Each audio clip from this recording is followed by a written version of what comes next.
அன்பானவர்களே, தினமொரு தூதன் வழியாக உங்களை சந்திக்கிறேன். இந்த நாளிலே லேவியாராகமம் 26:44.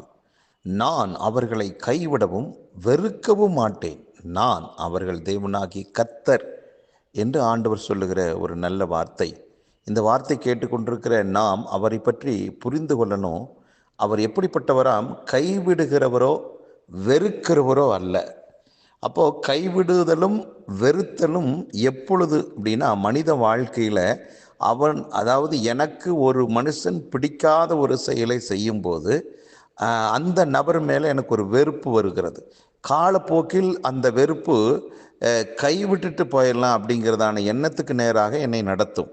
ஆனால் ஆண்டவர் சொல்லுகிறார் பாருங்க, நான் அவர்களை என்ன செய்ய மாட்டேன்? கைவிட மாட்டேன், வெறுக்கவும் மாட்டேங்கிறார். ஏன்னா நான் கர்த்தர், நான் இறைவன், நான் கடவுள், வானத்தை பூமி படைச்ச சர்வ வல்லமையுள்ள தெய்வம்.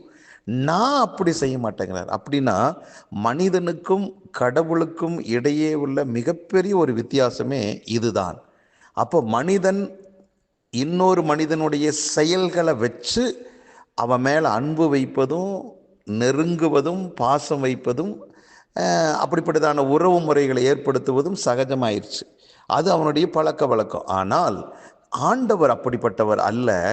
ஆண்டவர் எப்படிப்பட்டவராக இருக்கிறார்? நம்மளுடைய செயல்களை பார்த்து நம்ம மேல் அன்பு கூறுகிறவர் அல்ல.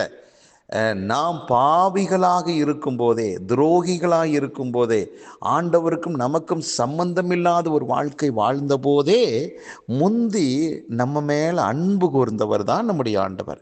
ஆகவே நம்முடைய செயல்களை வச்சு ஆண்டவர் நம்மை நேசிக்கல.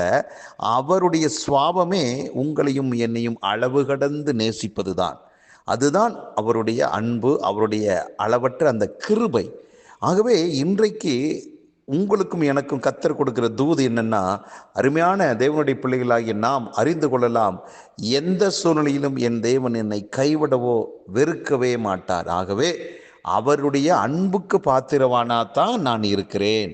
அப்போ அவருடைய அன்புக்கு பாத்திரவானா இருந்தால் சகலமும் நமக்கு நன்மைக்கு எதுவாகத்தான் நடக்குமே ஒழிய தீமைக்கு எதுவாக நடக்காது.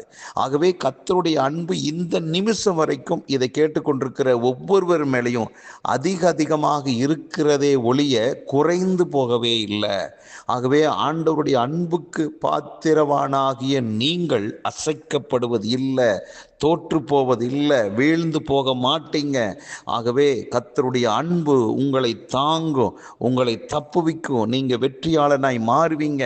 ஆகவே வெட்கப்பட்டு போகவே மாட்டீங்க. ஆகவே இந்த வார்த்தையை மனதில் வைத்து, அவர் என்னை கைவிட மாட்டார், அவர் என்னை வெறுக்கவே இல்லை, ஆகவே நான் வெற்றி பெறுவேன் என்ற விசுவாச வார்த்தையை சொல்லுங்கள். அது உங்களுக்கு அப்படியே ஆகும். ஆகவே அவர் என்னைக்குமே மாறவே மாற மாட்டார்.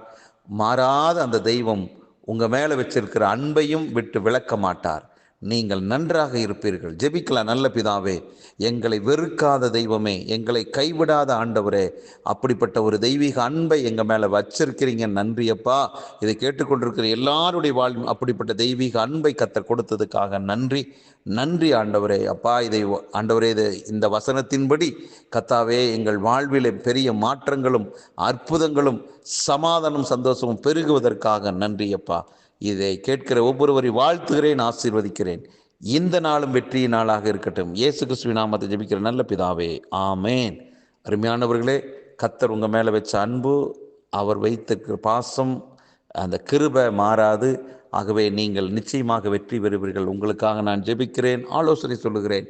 தேவைப்படுவோர் தொடர்பு கொள்ளுங்கள். கர்த்தருடைய நாமத்தினால் வாழ்த்துகிறேன். நன்றி.